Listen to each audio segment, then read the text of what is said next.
দেখতে পাচ্ছেন আপনারা? সব ঠিক আছে তো নাকি?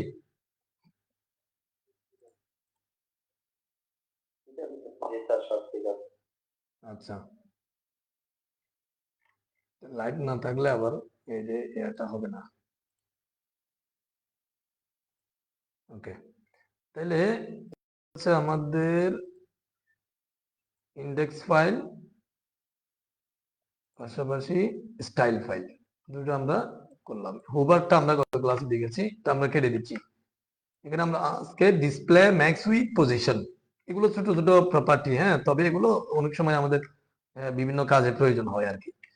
তো এগুলো কাজগুলো দেখবো। এর জন্য প্রথমে ডিসপ্লেটা দেখবো। ডিসপ্লেটা দেখার জন্য আমি ধরেন এখানে দুটো ট্যাগ লিখবো ইন্ডেক্স ফাইলে। একটা হচ্ছে ধরেন পি ট্যাগ, এটা পি কে ক্লোজ করি। এর মাঝখানে W3 প্রোগ্রামিং স্কুল বাংলাদেশ এটা লিখলাম। এখন যদি আমরা এটাকে ওপেন করি দেখতে পাচ্ছি কেউ কি জয়েন করতে চাচ্ছে নাকি? আচ্ছা, তাহলে এটাকে একটু জুম করি। এটা হচ্ছে আমাদের নরমালি একটা লেখা লিখলাম। এখানে আরেকটা লিখি, সেটা হচ্ছে ধরেন বি টেক বি। তাহলে আমরা দেখতে পাচ্ছি দুটো আসছে। এখানে একটা জিনিস খেয়াল করেন, এটা হচ্ছে একটা প্যারাটেক, হ্যাঁ, প্রথমটা। দ্বিতীয়টা হচ্ছে বি টেক মানে বোল্ট। প্যারাটেকটা হচ্ছে একটা ব্লক টেক, আর বি টেকটা হচ্ছে একটা ইনলাইন টেক, যেটা আমরা এইচটিএমএল ক্লাসের 2 নম্বর না 3 নম্বর ক্লাসে এই জিনিসটা বলছিলাম।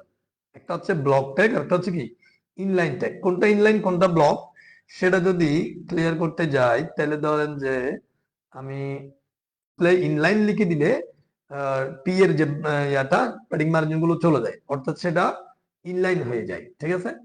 আবার আরেকটা জিনিস হচ্ছে ধরেন আমি এখানে ব্লক লিখে দিচ্ছি, এটা অলরেডি পি তো এমনিতেও ব্লক আছে, এটা ধরেন আবার ব্লক হয়ে যাবে।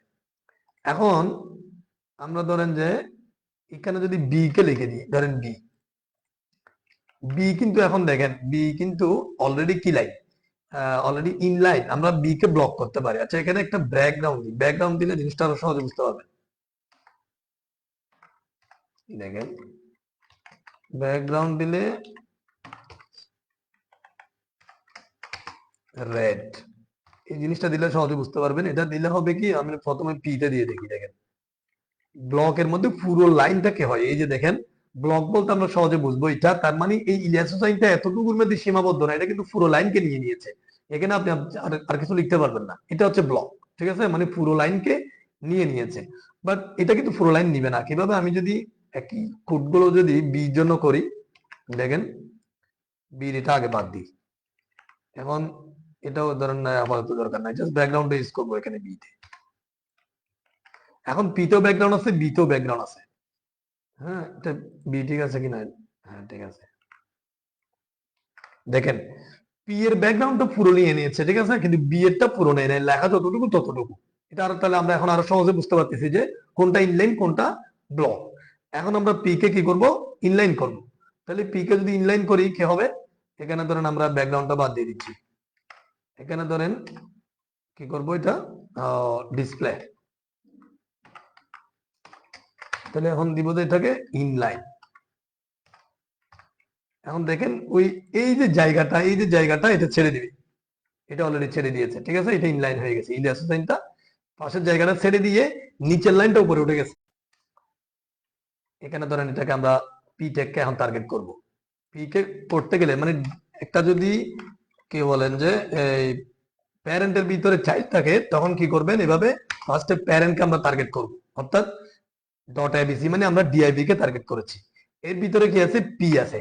যদি পি যদি শুধু একটা ট্যাগ হয় তাহলে জাস্ট ট্যাগটা দিয়ে দিব। এভাবে টার্গেট করতে হয় প্যারেন্টকে, মানে চাইল্ডকে কিভাবে টার্গেট করতে হয় দেখেন।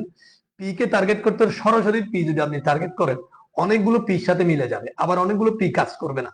সেজন্য নির্দিষ্টভাবে যদি এই পি কে আপনি কাজ করাতে যান, তাহলে ডিআইবি কে আগে টার্গেট করতে হবে, তারপর পি কে টার্গেট করতে হবে।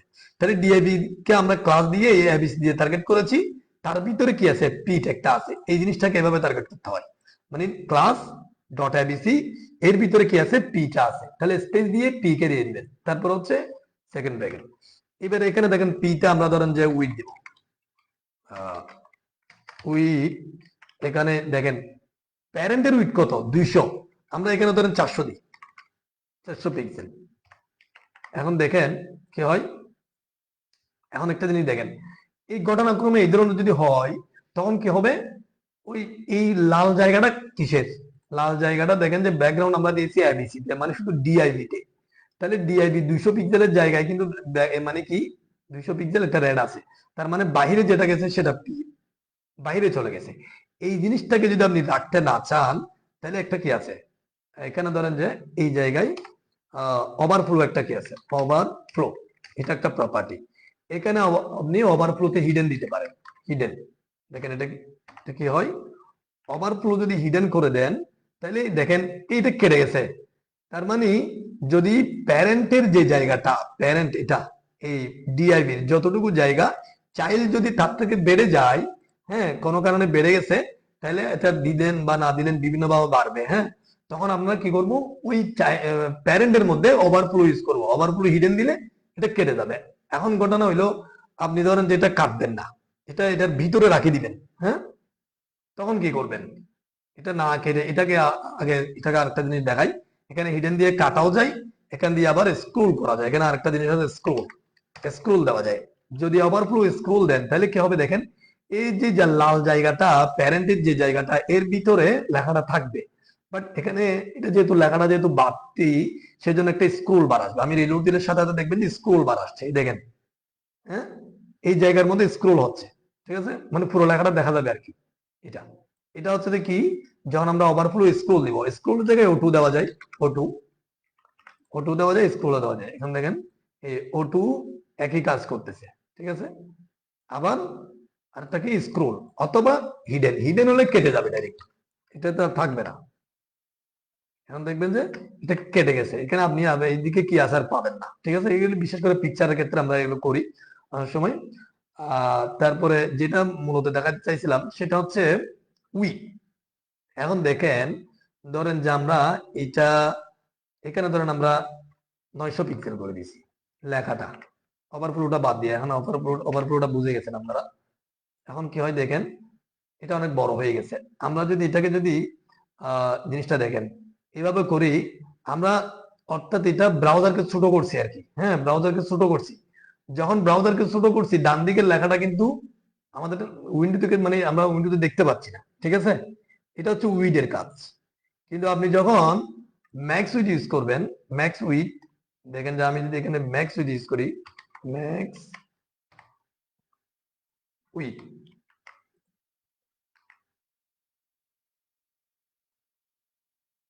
আচ্ছা ম্যাক্স উইডটা এখানে না, এটা বাদ দিন, ম্যাক্স উইডটা, এটা উইডটা এখানে থাকুক, এখানে যদি আমরা ম্যাক্স উইড ধরেন যে 900,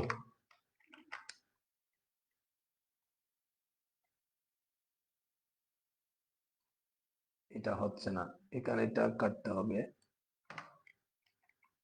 এটা ধরেন আমাদের পি এর দরকার নেই। এখন দেখেন এই যখন এভাবে কি বলছিলাম যে আমরা উইথ উইথ যখন দিছি তখন কিন্তু এটা যখন উইথ বেড়ে গেছে, চাইল্ডের উইথ বেড়ে গেছে, তখন আমরা ওভারফ্লো কাজটা দেখাইছি। এখন দেখেন শুধু উইথ দিলে এখানে যদি 900 পিক্সেল না, এখানে আমরা 200 পিক্সেল দিয়ে আবার দেখাচ্ছে জিনিসটা দেখেন, এটা তো অলরেডি এতটুকুর মধ্যে দেখা যাচ্ছে, হ্যাঁ এভাবে পুরো স্ক্রিন হচ্ছে না। কিন্তু আমি চাচ্ছি দেখেন যখন আমার স্ক্রিনটা এভাবে বড় থাকবে তখন আমি চাচ্ছি যে এটা 900 পিক্সেলে দেখাবে, তার মানে পুরো স্ক্রিন জুড়ে দেখাবে, ঠিক আছে। কিন্তু যখন আমার স্ক্রিনটা ছোট হবে, এভাবে এভাবে ছোট হবে, তখন কিন্তু লেখাটা ডান দিকে আমরা দেখতে পাচ্ছি না, এটা যেন নিচে চলে আসে, এই জন্য আমরা ম্যাক্স উইথ ইউজ করবো। দেখেন ম্যাক্স উইথ, এখন দিলাম ম্যাক্স উইথ 900, এখন যদি আমি রিলোড দিই, এখন দেখেন আমার যখন স্ক্রিন যখন কি হচ্ছে পুরো, তখন পুরো দেখা যাচ্ছে, যখন আমি ছোট করতেছি দেখেন লেখাটা নিচের দিকে, এবং এটা লেখাটা কিন্তু আমার ডান দিকে আহ, আমরা দেখতে পাচ্ছি না যে এরকম না, এটা কিন্তু যখন ছোট হচ্ছে তখন লেখাটা নিচের দিকে চলে যাচ্ছে। এই এই ব্যাপারটা বুঝতে পারছেন সবাই? মানে ম্যাক্স উইথ কেন ইউজ করলাম আমরা? ম্যাক্স উইথ যখন আমরা যে মোবাইলের স্ক্রিন কিন্তু ছোট, কেউ একজন বলেন। হ্যাঁ, অর্থাৎ আমরা যখন স্ক্রিনটা ছোট করব তখন লেখাটা কি আমার উইন্ডোতে থাকতেছে, মানে আমার উইন্ডোটা ছোট হলে লেখাটা নিচের দিকে চলে যাচ্ছে, অর্থাৎ আমার উইন্ডোর মধ্যেই আছে, এই উইন্ডোর মধ্যেই আছে। হ্যাঁ, এভাবে বড় করলে পুরো স্ক্রিন জুড়ে আসতেছে। বাট আমরা যখন শুধুমাত্র উইড ইউজ করবো 900 পিক্সেল, তখন কিন্তু সেটা পুরো 900 পিক্সেল মানে পুরো উইন্ডোতে ধরেন অনেক বড় হিসেবে দেখা যাচ্ছে। কিন্তু আমি যখন এভাবে যখন ছোট করতেছি, উইন্ডোকে যখন ছোট করতেছি, তখন কিন্তু আমার পুরো উইন্ডোতে লেখাটা আসতেছে না। এটা হচ্ছে কি ম্যাক্স উইথ এবং উইথ এর মধ্যে পার্থক্য। আর হ্যাঁ, কিছু বলছিলেন?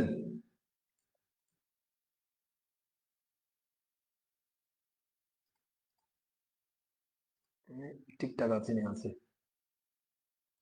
আচ্ছা, তাইলে আমরা অলরেডি বেশ কয়েকটা জিনিস দেখছি। একটা হচ্ছে ওভারফ্লো, যখন প্যারেন্ট থেকে চাইল্ড বেড়ে যায় তখন আমরা প্যারেন্টের মধ্যে ওভারফ্লো ইউজ করে হিডেন করতে পারি, ওভারফ্লো স্ক্রোল করতে পারি। আর একটা হচ্ছে যখন প্যারেন্টের মধ্যে আমরা এইভাবে উইড ইউজ করলে পুরো স্ক্রিন জুড়ে দেখাবে, কিন্তু স্ক্রিন ছোট করলে তখন কিন্তু লেখাগুলো কেটে যায়। হ্যাঁ, লেখাগুলো কেটে যায়। তখন আমরা যদি সেখানে ম্যাক্স উইড ইউজ করি, তখন কি হবে, উইন্ডো যদি ছোট করি আমরা, মানে লেখাগুলো মানে উইন্ডোতে দেখা যায় আর কি। তবে আমরা ম্যাক্স উইথ অনেক সময় লেখার ক্ষেত্রে কম ইউজ করবো, এটা পিকচারের ক্ষেত্রে ইউজ বেশি হয়। আপনারা যদি একটা পিকচারের মধ্যে এভাবে এখানে একটা পিকচার দিবে, পিকচার দিয়ে ম্যাক্স উইথ ইউজ করে দেখবেন যে এটা মানে ওই জায়গাটা যদি আমরা যদি এইভাবে ছোট করি, উইন্ডোটা যদি ছোট করি, তখন যেন পিকচারটা যেন দেখা যায় আর কি, এই জন্য ইউজ করতে হয়। আচ্ছা, যাই হোক, কাজগুলো জেনে রাখেন। আমরা যখন টেমপ্লেট ইউজ করবো তখন আমরা অনেক কিছু আরো আরো সহজে বুঝবো জিনিসগুলা। এবার আসেন আরেকটা কি জিনিস, যে পজিশন। পজিশনের জন্য আমরা এগুলো কেটে দিচ্ছি। আমি দুটো ট্যাগ নিচ্ছি। ধরুন যে একটা হচ্ছে h2, h2, আরেকটা ধরেন আমরা এটা ধরেন p ট্যাগ নিই একটা। এখানে কিন্তু কাজগুলো ছোট ছোট কাজ, এগুলো জাস্ট মনে রাখবেন। হ্যাঁ, এগুলো টেমপ্লেট ডিজাইন করার সময় কাজে আসবে, যখন যেটা প্রয়োজন হয় তখন আসবে। অনেক সময় দেখবেন যে কেটে ফেলতে হবে, অনেক সময় শুরু করাইতে হবে, অনেক সময় নান করাইতে হবে। হ্যাঁ, তো অনেক সময় এই যে ম্যাক্স উইজের এই যে কাজগুলো তখন আসবে, কিন্তু এখন হচ্ছে জাস্ট কাজগুলো জেনে রাখা। এখানে আমরা ধরেন যে W3 প্রোগ্রামিং স্কুল এতটুকু লিখলাম, এটা। আচ্ছা, এতটুকু তো দেখেন। এই এখন পজিশন জিনিসটা কি, পজিশনে এখানে আমরা এগুলো কেটে দিচ্ছি। জাস্ট আমরা h2 কে টার্গেট করতেছি। h2 কে টার্গেট করে যদি পজিশন দিই, পজিশন এখানে স্ট্যাটিক হয়, একটা স্ট্যাটিক। স্ট্যাটিক মানে এটা বাই ডিফল্ট হয়, এখানে কিছু চেঞ্জ পাবেন না। এখানে যদি দিই, এখানে কিছু চেঞ্জ নাই। হ্যাঁ, আচ্ছা, এটার জন্য এখানে একটু একটু বড় করতে হবে। যদি এটা বড় করার জন্য আমি যেটা করব, এখানে বিআর দিই। বিআর মানে এটা সহজে আমি একটা বোঝাচ্ছি আপনাদেরকে। বিআর মানে হচ্ছে একটা লাইন ব্রেক হওয়া। এই লাইনগুলোকে যদি বেশ করে অনেকগুলো বিআর নিয়ে নিই, আমি দেখেন অনেকগুলো বিআর নিয়ে নিয়েছি, তাহলে যেটা হবে মানে একটা বিআর কিন্তু একটা লাইন ক্রিয়েট করে, ঠিক আছে। তাইলে এখানে স্কুল হবে। আমি রিলোড দিচ্ছি, এখনো হচ্ছে না। আরো নিচ্ছি, অনেকগুলো বিয়ার নিলাম। নেওয়ার পরে এই ট্যাগটাকে এটা ধরেন পি এর মধ্যে দিচ্ছি। এই পি ট্যাগটা আমরা কাট করে নিচে দিব একেবারে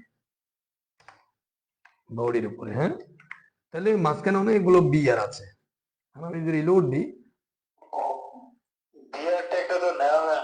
ও আচ্ছা, এই জন্য তো কাজ করতেছে না। আমি বললাম হ্যাঁ, ঠিক আছে ঠিক আছে, এটা আরটা পরে নাই, এই জন্য কাজ করতেছে না। আমি বলছি কি রে, এই যে প্রবলেম গুলো, হ্যাঁ, এগুলো এইভাবে আপনার চোখের সামনেই প্রবলেম ঘটবে, বাট জিনিসটা সহজেই বোঝা যায় না, খুঁজে পাওয়া যায় না।